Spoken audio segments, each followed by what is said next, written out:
Good morning, everyone. Welcome to the Wednesday, July 9th meeting of the General Government Committee. We will go ahead and get started. We are on a little bit of a clock this morning, hoping to finish by 9 if possible. We will, as always, we'll start with roll call. All three council members, Councilmember Joe Cathy, Councilmember Leetta Dolph, and myself, Councilmember Althauser, are present. Our first order of business is approval of the minutes from our June 11th, 2025 meeting. Is there a motion to approve the minutes? So moved. So moved. I'll second. Joan first, I'll second. A motion by Councilmember Cathy, seconded by Councilmember Dolph. All those in favor, please signify by saying aye. Aye. Those opposed, motion passes unanimously. So moving into our substantive agenda, the first item is regarding our 2025 comp plan periodic update. That is regarding the development code. And Dana and Erica, I think you will help us walk through this.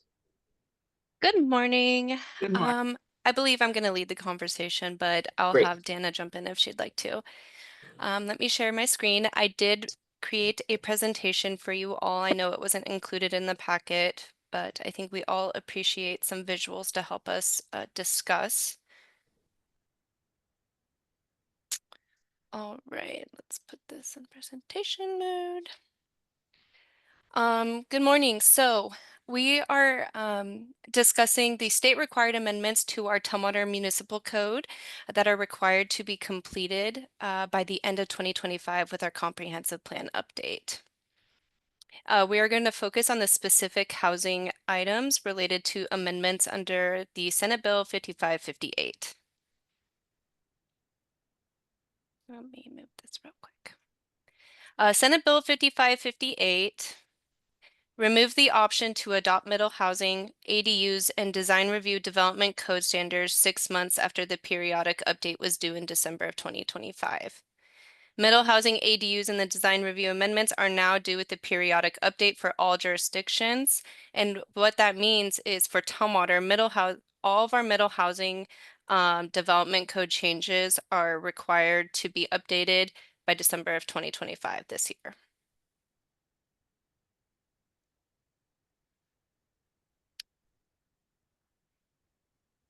So the city's role in development. Tumwater zoning regulations, permit procedures, and fees directly influence the location, intensity, and the type of uses that can be built. What are the development regulations? Our development regulations are the legal tools that we use to translate. I'm so sorry about that. That we use to translate the goals and policies of the comprehensive plan into the zoning, land division, and environmental regulations. So really, these are like our policy actions. These are what we are doing to support the comprehensive plan goals and policies. So some questions to consider for each item. Do the development code amendments translate the goals and policies of the comprehensive plan? Are the proposed amendments clear? And what are the potential impacts? We're going to focus on the specific housing related amendments. So that's the middle housing, accessory dwelling units, co-housing and other residential ownership types, clear design standards, permit timelines, and religious organizations' roles in housing. Jumping into middle housing. Middle housing under State House Bill 1110. Basically, these are to increase middle housing in areas traditionally dedicated to single-family detached housing. A quick overview of that is allowing at least 2 units per lot in residential zones. And this is where we incorporate at least 6 of the 9 types of middle housing in the residential zones. And then through this, we're also creating a 0 lot line short plat process. We need to limit design review for middle housing to standards that apply to single family homes. This is important because part of our middle housing, we have the cottage housing. And so the review processes, our citywide design guidelines cannot be more restrictive than for our single family units or single family residences. There are some parking requirements required through this update. Can I And- ask before you go Yeah. past that slide, can I ask a question? Yeah. On the previous one, for the parking requirements, are those a minimum standard set by the statute? Like it's 6,000 square feet in statute, and so we're adopting what that requirement was, or are we kind of going above and beyond? This is just saying we can't enforce more than what this states. Okay, because the state has directed us to do that, to establish these parking minimums. Correct. Okay, thanks. I think these are more translated into parking maximums. We cannot require more than Right. this. Yeah. While we're talking, the slide that you started with, those houses are the ones on Lorne, and they're connected, aren't they? Do they share a wall? These ones? Yes. Yep, this is a good example of a duplex, an existing duplex. I don't remember if you were there for a housing tour, but we went through this development as part of the housing tour at the beginning of 2024. Right. So with the middle housing code amendments, we are changing our zoning and our density requirements. We are proposing to remove single family zoning from our zoning code, and instead we are proposing to have residential low, medium, and high densities. And with that, we will have our minimum densities, maximum densities. The six middle housing types that we are proposing are duplexes, triplexes, fourplexes, townhouses, stacked flats, and cottage housing. There are fiveplexes and sixplexes, but our current code allows those. We just consider those multifamily. And then also we have our design review. We've updated our design review for single family to include the middle housing. So the name has changed from single family residences to single unit and middle housing. There's also a requirement through the state that review and the standards for middle housing can't be as stringent, more stringent than single family units. So we combined the standards together. We've also updated our language to remove the single family residential throughout. And also cottage housing, our cottage housing design guidelines were updated because those two cannot be more stringent than our single family residential. Our zero lot line, this will be a new subdivision process. We have created a work group with internal staff to go over to make sure we amend our subdivision processes with staff. Can I ask a question about the design guidelines? That's a document that's independent of the comp plan, right? Or are the design guidelines a component of the comp plan? Like, will we be adopting those changes separately, or is that all kind of conjoined into the one comp plan update that we're doing? Yeah, it is separate from the comprehensive plan, the housing element, but it is going to be, they are updated and they are going to be adopted. Yeah, if that makes sense. We have the development code, and then along with the development code, we also have the design guidelines. So staff, when reviewing proposals, they will use the development code, but they also reference our design guidelines. Okay, got it. Uh, Thank you. Councilmember Althauser, the citywide design guidelines are actually adopted as part of 1842 of the development code. So they're a separate document, but they're physically part of the development code itself. Okay, but we will have to update those to reflect these changes, and that will be a different councilmatic process. It will actually be part of the ordinance that will come forward to make the changes to the development code. It'll be part of that. Okay, got it. Yeah, we Thank you. hired a consultant to help us with the middle housing, and they helped do the gap analysis and the proposed updates to design guidelines, chapters 1, 5, 6, and 7, I believe, but it will be included in the ordinance. So Thank you. And just some questions to consider moving forward. This is just a brief introduction. Staff are still doing the gap analysis, and we don't have an actual ordinance prepared to review the proposed amendment and language. But moving forward, does the development code translate the goals and policies of the comprehensive plan? Are they clear? What are the potential impacts? Sorry. You just call me Councilmember Doval. Leetta. Okay, Leetta. Thank you, Erica. So one thing, like, as I'm thinking about these questions, recently a resident who's down on over like by like Trails End, down if you're getting towards Highway 99 all the way down, they have a larger plot of land. They want to divide it to do a house for their daughter and her husband because they can't afford a house anywhere else. And so they said they came to the city trying to divide that plat, but saying you can't just do one, you have to do more. Like density. So I'm just wondering, where does that fit in when you have a resident in Tumwater whose children can't buy a house, and so they want to subdivide their lot to be able to put a house on it for their child? But then the city is like, well, we have to increase our density, so you can't just divide it in half. You have to have more plats. How does those situations fit into all of this? So I see part of Brad. if I Brad wants to apologize. answer that. I don't know the details of this particular case in part, but it's not an uncommon occurrence when we have an issue. One of the things that we have to look at when we do any form of subdivision is whether or not we're meeting density and so forth in terms of future development. So it's not uncommon for this kind of situation to occur. So what they may have, the idea is essentially our interest is to make sure that if anything goes forward in terms of development meets the current density rather than say what it was done when it was originally in the county.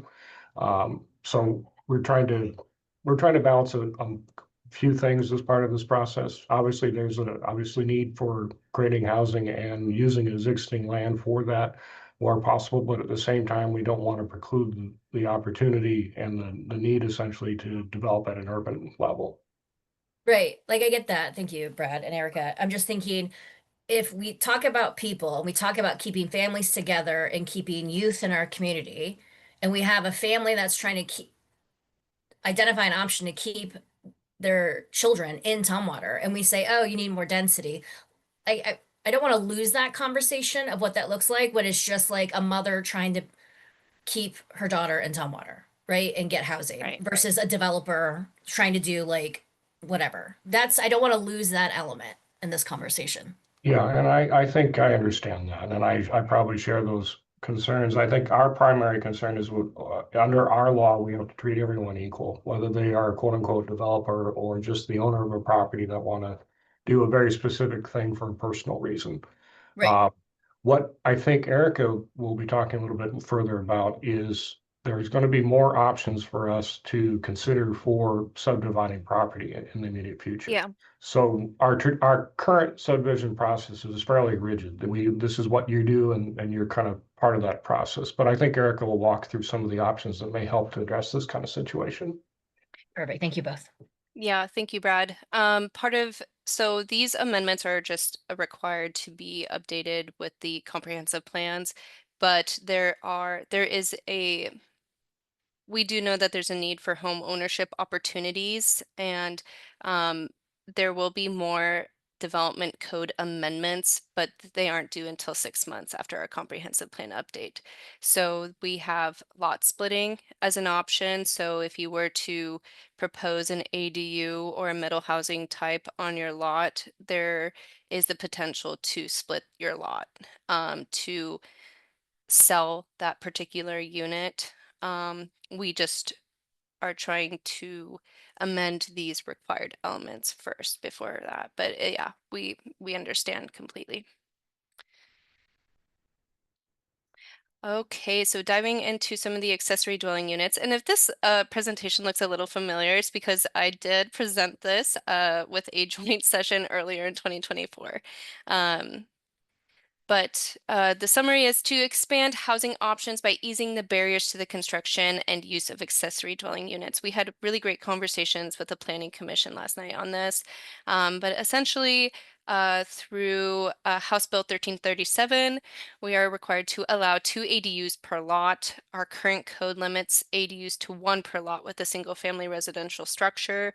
Our current code is a little more stringent too. The owner of the single family residence has to live on the property, and there's the size limit aspect. I know it's written a little confusing, but we cannot regulate ADUs to be less than 1,000 square feet. What that means is trying to put it into terms that is more understandable. We just no longer have a limit of 800 square feet. We could say it could even be bigger than 1,000 square feet. We just can't say it has to be less than 1,000 square feet. And then also our design standards can't be as restrictive as they are now. Right now, our current code limits it to maintain the design of the main existing structure. And we must allow conversion of existing structures even if they are non-conforming. So garages, sheds, as long as they meet building and health and safety codes, we have to allow conversions of those into ADUs.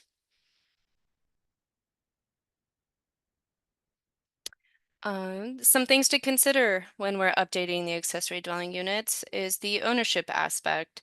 There are some bills that are allowing ownership of ADUs. Uh, the big one for staff is going to be the utility connections and how to calculate the fees when you're connecting to a water or sewer main. It's typically tied into the existing one for the single family residence. And if the owner is no longer required to occupy the site, or if you're selling the ADU unit, calculating the fees, um, it, this will be interesting.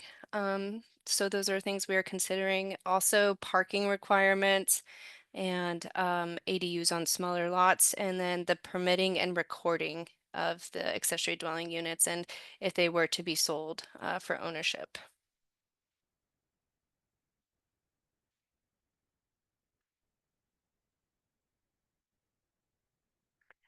All right, moving along, we're going to talk about co-living housing. Currently, we do allow co-living housing. Our municipal code defines them as a rooming house. There will be some updates needed to our definition. Currently, the rooming house means a dwelling unit having only one kitchen and used for the lodging for compensation of persons. Basically, the rooms would be rented. So co-living is a concept where we have individual bedrooms with shared common spaces such as living areas and kitchens. I would like to propose in the amendments that we keep rooming house, but we add co-living, or update our definition to remove the one kitchen, because if there are multiple stories, there would probably be more than one kitchen. So make it as flexible as possible. We had great discussions too last night with the Planning Commission about conversions of existing residences. Currently, these co-living housing types are only required to be in areas that allow 6 or more units.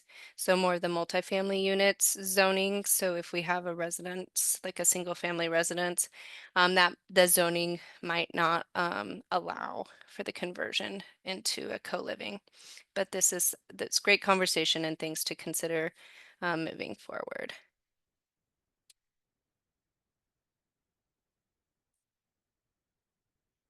And these are just some state requirements and what the city may not require.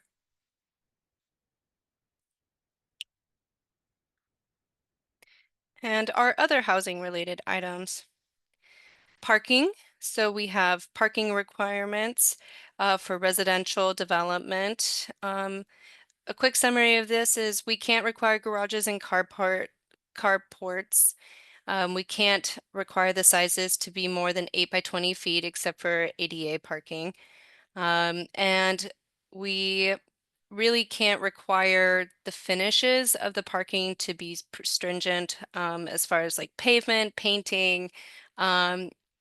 It's going to say like existing parking also we can't require non-conforming parking to be modified or resized except for compliance with the ADA Act. So just a quick overview. And then these are the parking requirements near transit. It's specific for specific housing types near transit for seniors, people with disabilities, affordable housing. And again, the same with the development regulations related to the parking area as far as surfacing, design, type, and size. And then the size. And with this update, we have 2 religious sponsored housing amendments. One is to increase density bonuses for affordable housing on property owned or controlled by a religious organization. The housing offered must be affordable for households earning less than 80% of AMI, and it must remain affordable for at least 50 years, regardless of whether or not the organization continues to own that property. And then the second amendment here, limits the city requirements on outdoor encampments, safe parking efforts, indoor overnight shelters, and temporary small houses on property owned by religious organizations.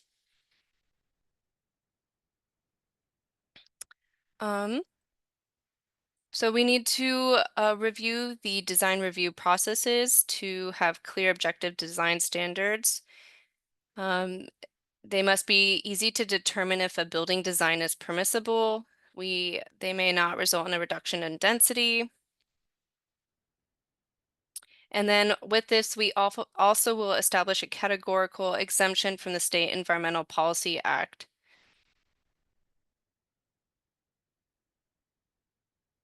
And then we have minimum residential density. So our minimum zoning is 2 dwelling units per lot. And then we have, if it's within a quarter mile of a major transit stop, allow for 4 dwelling units per lot. And if there's an affordability aspect of development, we'd also allow an increase in density if at least one of the units is affordable. So part of Senate Bill 5818, the state modified its SEPA categorical exemptions to increase the housing supply. So it added an exemption for the construction or location of 4 attached or detached single-family residential units. It changed the WAC 197.11.801D for single-family residential projects. So up to 100 units would be categorically exempt from SEPA if they were 1,500 square feet or less. And then for multifamily residential, if you're doing 200 units or less, it would still be SEPA exempt. Part of this update would require us to reach out to the Washington State Department of Transportation. And we're required to do that as a component of that bill, is to suspend SEPA for those types of projects. Like we have to adopt this.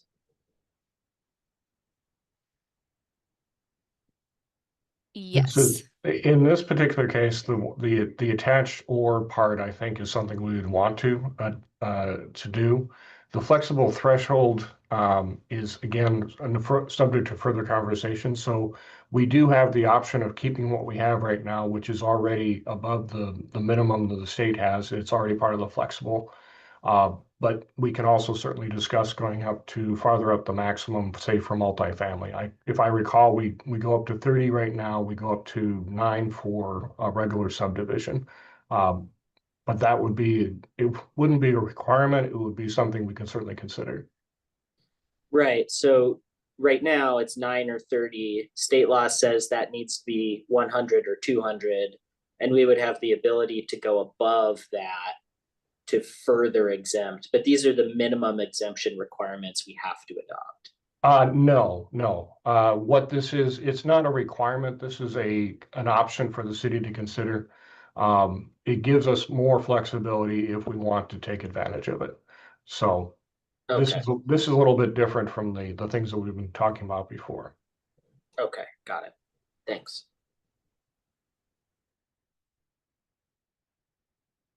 Oops. All right. I apologize, I did not update the timeline. But now until September, staff are going to be working on the gap analysis and amending the ordinance.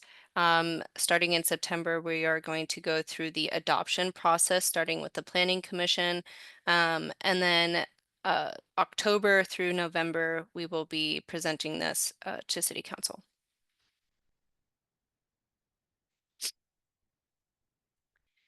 All right. Feel free to send me any comments or suggestions if you have any, or email the comprehensive plan email address on the screen shown. And I really appreciate your time and discussions this morning. And we will convene sometime in October with the actual draft ordinance. Thank you. Let me stop. Great. Does anyone have any other burning questions before we move on and try to get to the next item on our agenda? I can't see hands. Let's see. Don't see any hands. We're not Speak- giving you any hands, Michael. Okay. All right. Well, with that, let's go ahead and move on to our next item. Thank you for your presentation, Erica. That was great. Our next item is regarding annexations, amendments regarding 5901 and 5917 Black Lake Belmore Southwest 10% annexation petitions. Brad, I think you're helping us walk through these. Yeah, let me go ahead and see if I can share. Maybe, maybe not. All right. Can you see my presentation? Yes. Okay, I'm not going to go through this entire thing. I think the key thing is, as a result of a staff error, my error, I left out a property that was a part of the Black Lake Belmore annexation discussions that we had with GDC and council.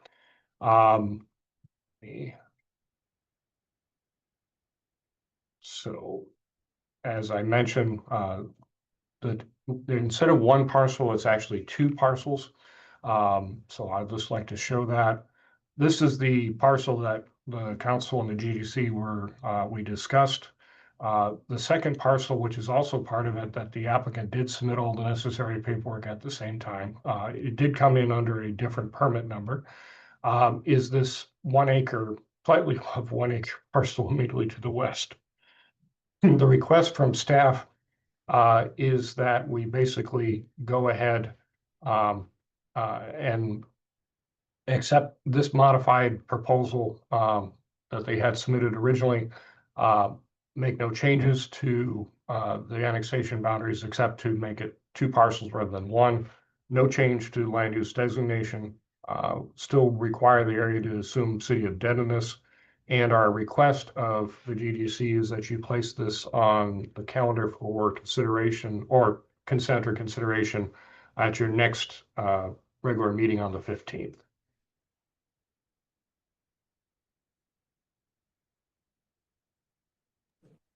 Great. Does anyone have any questions? I mean, we already approved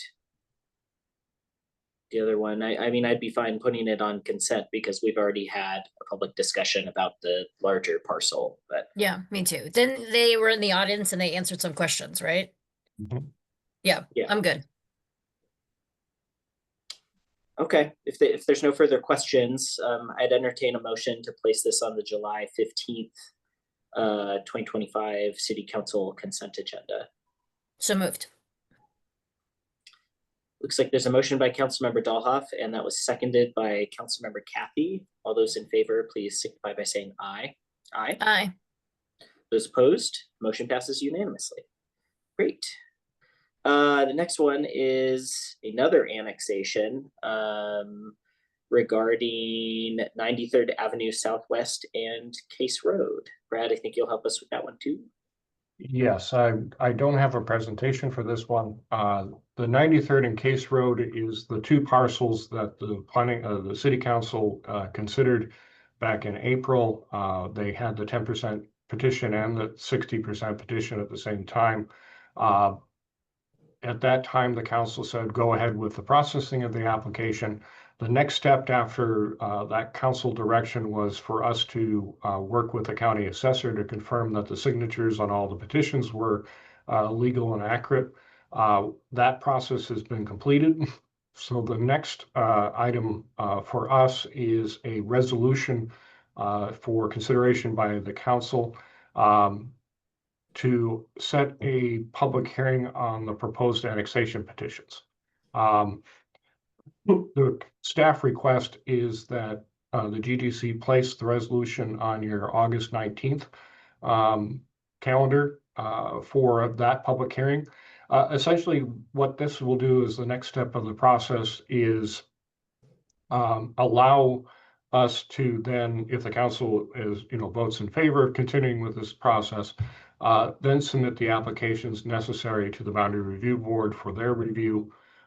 If the Boundary Review Board approves this, it will come back to the council, and at that time, the council will have an ordinance to approve, essentially completing the process from the city side for the annexation. So it's a two-step process because of the structure of the boundary review process in Thurston County.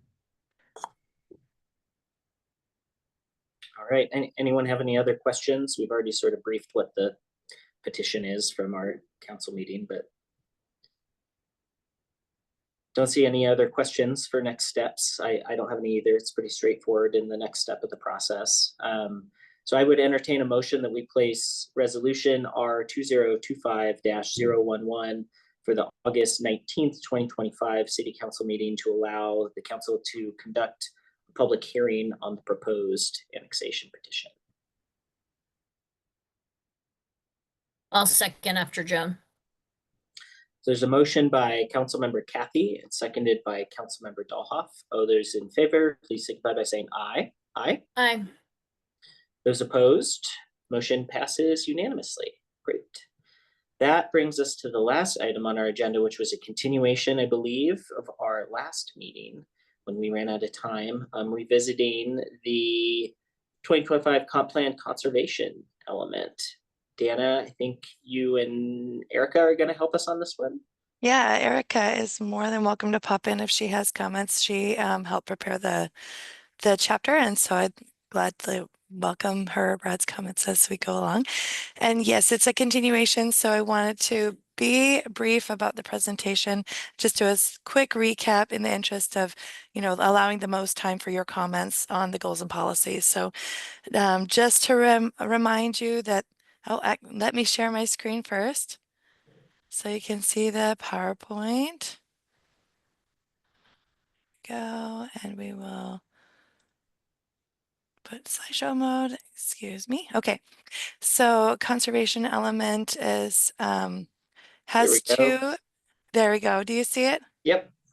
Okay, so it has two main parts. Oh goodness, and we're going automatically again. Two main parts of the conservation element include natural resources, which is agricultural lands, forest lands, and mineral lands. And then we have a second section, which is the critical areas, and that is, I want to get them in order, the wetlands, critical aquifer recharge areas, frequently flooded areas, geologically hazardous areas, and fish and wildlife habitat areas. So just to remember what the general topics are that we're talking about, then I wanted to move right into those goals and policies.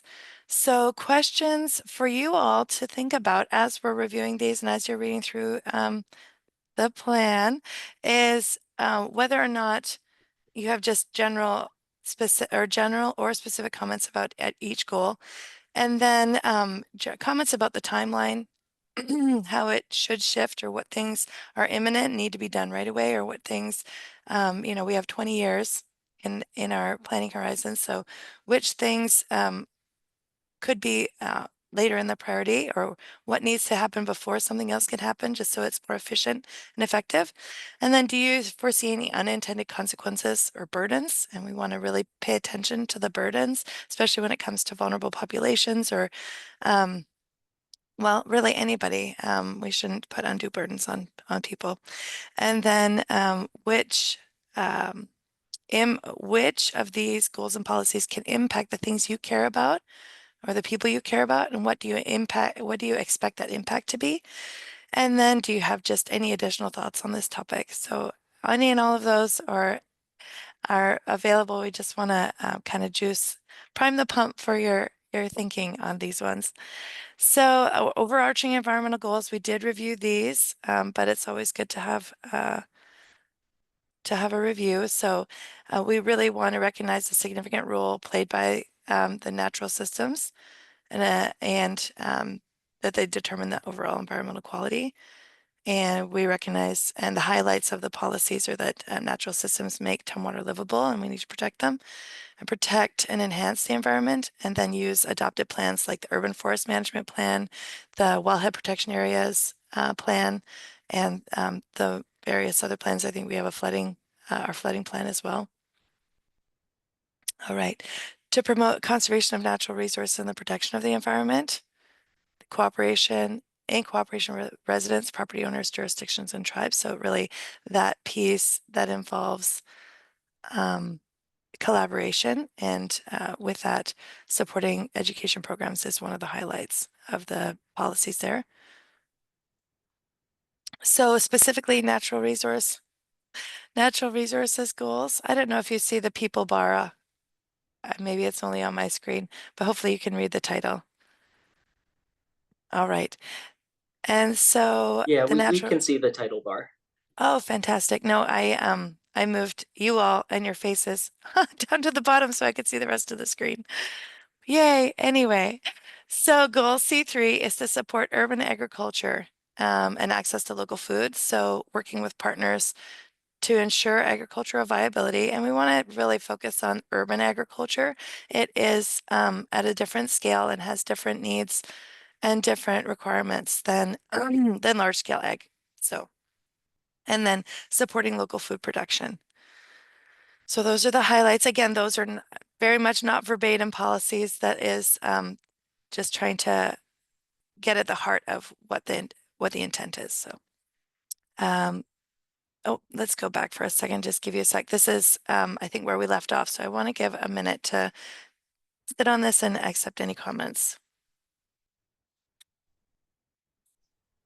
I can't really see hands very easily, so council members, feel free to just jump in with comments and thoughts. I just wanted to ask, do we have any requirements of how much space you have to have before you can grow certain things? I mean, for a sustainable garden or something, do we have limits or requirements for size? So our size requirements are attached to when people want to grow animal things. So chickens and rabbits and goats are allowed in city limits if you have 5,000 square feet of your lot. If your lot size is over 5,000 square feet, or yes, no, yes, excuse me. I'm like, So bees are exempt from that? I will have to double check. I think they are, just because of allergy probably concerns, but if that's something you'd like us to look into, if other jurisdictions do it and how they ensure that people are safe, that's something we can look at. Well, there's concern, just in urban gardening, that urban, whatever else you call it, small farms or whatever, that we changed our bee ordinance a number of years ago to allow more hives, and there's a kind of a thing afoot to find more people and encourage people to go into beekeeping. Oh, okay. I think we allow hives throughout the city, but it's a pretty significant setback from the property line. Oh, okay. I recall is My sort of apologies. we did. In that Okay, I'd have to look into that. So yeah, if so, You're saying we allow them and as long as there's a setback. Okay, I should. You know, we, Thank you so much. we shaped ours, didn't we, Michael, around, what Olympia was doing with their Okay. Yeah, I think so. We did, we did, the last time we amended the apiary stuff, I think I was on the planning commission, and that's what I seem to recall, is that we Okay. sort of aligned it with what Olympia was doing, except they allow pigs. We don't allow pigs, for whatever reason. Their code treats pigs the same as dogs, back when teacup piglets were like super trendy. And then they turned into like giant pigs, and that became a big problem, but they still allow pigs, but we don't. Yeah, well, we didn't do the pig thing. I remember I was on a JAG for the bee thing, and one of the pastors of the church over on the west side, he and his congregation were beekeepers, and so that's how it ended up getting to us. So we had a big deal about it. But there's no size requirement for, quote, gardening or supporting local food production in your There is a maximum rather than a minimum. So farms, urban agriculture can take place on acreages up to 30 acres. 30 acres. Okay. Yeah. Thank you. Yeah, of course. You Any need- other questions? You need bees for that. Yes, so I'm glad we allow bees, and thank you so Yes. much for helping clarify that. I didn't memorize the list of who we allow. Yeah. Should have done that. Yeah, very quickly on the bee ordinance from 2017. We had actually struck the language that had been in there that limited the number of hives and also the distance requirement. So actually there isn't any thing on related to bees in terms of regulating them. Thank you, Brad. I appreciate that. All right. So One other question I had about the first three, is this where composting fits in? Like, we did the composting updates, I think like 2 years ago, but does that sort of fit into C3 in terms of agriculture and local food production? I Like, haven't. we passed that to try to encourage composting, and I'm not sure where that fits into conservation, or if that's more of like an environmental element. I think it may exist within the zoning, but I don't know that it is specifically called out in the in our comprehensive plan. It may be one of those support local food production pieces, and it is in the draft implementation items, but I can look that up for you. You mean composting on site, Michael? Yeah, like residential composting. Like I think it was a couple years ago, we explicitly allowed residential composting in all residences, and also had some aspirational language encouraging composting. We do have a new state ordinance that says we need to require or we need to provide space for organic material station or organic material. They're getting at composting, but they're making it more broad essentially. So, but that really will live within the solid waste plan at the county, and we need to include it. And so it's part of our part of our code update or our development code update will be to include those organic waste facilities in our essential, in the definition of an essential public facility. Okay, great, that's awesome. Yeah. Thank you. You're welcome. The county has done a lot, has done some really good work in recent on composting, and have some really good Yes, good guidance on that. I was lucky enough to be lateral to that team when I worked at the county, so that was Really? great. Yeah. So the next goal, C4, is to support urban forestry. So with canopy retention, conversions compatible with surrounding development patterns. And a lot of the specific items really are directly from the urban forest management plan. So they work in concert. What does compatible mean in that sentence?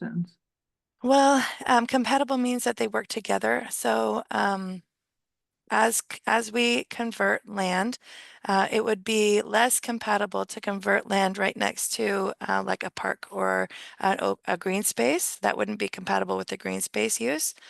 But it might be more compatible to have a conversion next to an existing structure. So thinking about how trees may impact structures and how structures are impacted by trees, it kind of it can depend on what the goals for the property are and what the adjacent uses are. Does that help, Commissioner Kathy? Yeah, it just seemed, I just didn't understand. We're talking about canopy retention and conversations about being compatible with the surrounding development pattern. I don't know if that has to do with canopy or it has to do with trees or it has to do with, you know. When we're talking about conversions, that's usually Uh-huh. converting from forest use to another use. So that usually means clearing trees. So when we're clearing trees, we're thinking about where we're clearing trees so that we can preserve canopy in the best locations and the best amount of canopy that will have the best impact. You know, we do want trees in places where we have houses so they can provide shade and they can provide windbreak and screening and all the great benefits we get from trees. And then we also want to make sure that we're not just leaving out of a stand of trees, leaving one lonely tree that's more susceptible to wind throw and more susceptible to some of those things. So just making sure how the conversions happen is compatible with the surrounding development and where the conversions happen. And like I said, if we have a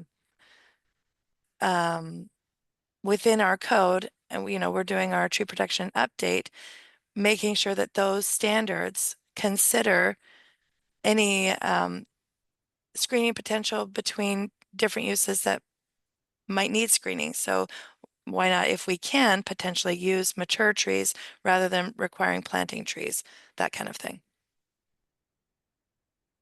Did you just refer to the tree code? Yeah, the tree protection ordinance that we'll be working on, well, trying to get after we get some of these comp plan pieces completed. That's one of the things we'll be working on hopefully in September.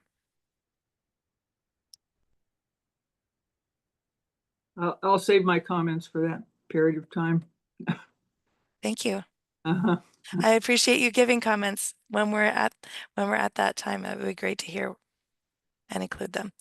All right, so the next one is support urban forestry. Oh, sorry, we went backward.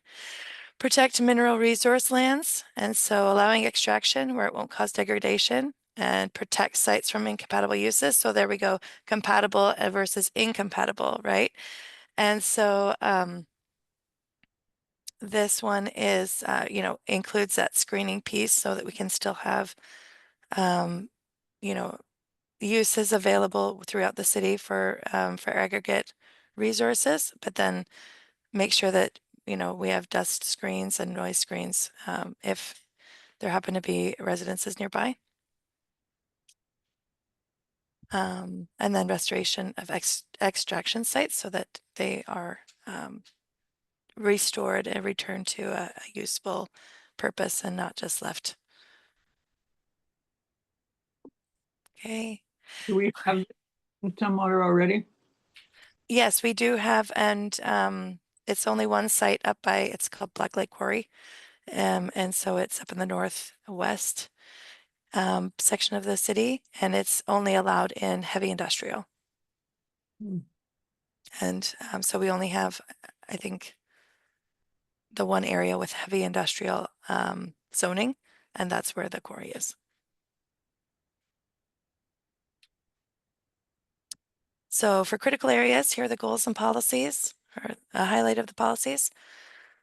So to designate and protect critical areas in accordance with the Growth Management Act and to protect functions that safeguard against threats to health, safety, and property. So we would need to use best available science, and we're protecting critical areas and allowing for compatible development, and then requiring identification of and protection of critical areas prior to development. Looking at the clock, we have several more goals to get through, and Lieta, you have to hop off in 10 minutes. Are you okay with us going past 9 without you, and then we can catch you up via the minutes after that, so we can try to get through the presentation will- today? Not take it personally. Okay, great. Yeah. I just wanted to make sure that was cool with you, and if I'll I judge you will- internally, Michael, but And damn I'll it, it's roll. fine. I'll roll through a little quicker. All right, so to protect and enhance water quality.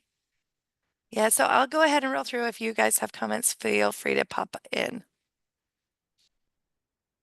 So enhancing ecological functions, supporting restoration of stream channels and wetlands. And you can read the screen. All right. So improving natural drainage systems. And a lot of these, again, refer to the drainage management plans that we already have and the best management practices. Improving air quality. So supporting and entrusting state programs that have air quality just means that they have requirements on us to report that and to manage that in terms of distance and spacing and things like that. So we're just utilizing those programs for their information and guidelines. And vegetation retention is part of that, part of improving air quality. So again, making sure we have good tree protection standards and vehicle miles traveled. So protect and enhance rivers, lakes, rivers, streams, and lakes. Okay, and then protecting and enhancing wetlands. If anyone has any comments there or any of the specific, policies you saw as you were reviewing. And this is not the last opportunity. Please send me any comments you have as you're reviewing later. Okay, so that, also it means our stormwater facilities and the flow control there and how they interact with our natural drainage systems. Protecting groundwater, particularly our wellhead areas for our potable drinking water.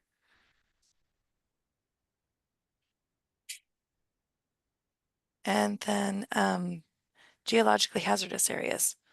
So making sure that people aren't using, and in this case, incompatible means hazardous uses right next to a sloped area.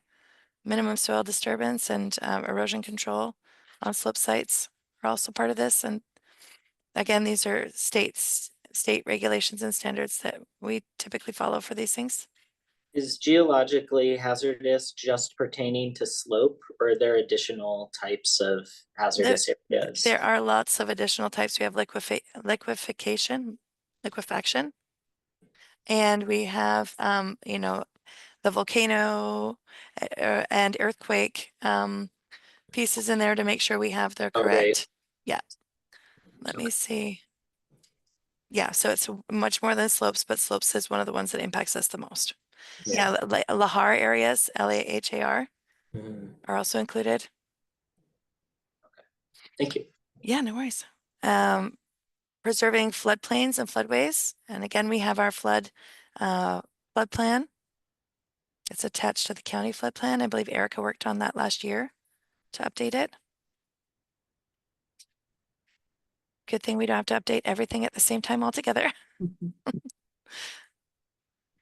Okay. And we have, protect and enhance wildlife habitat.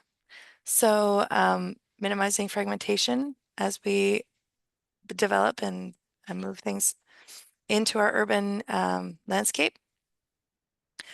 Protecting habitat for listed species.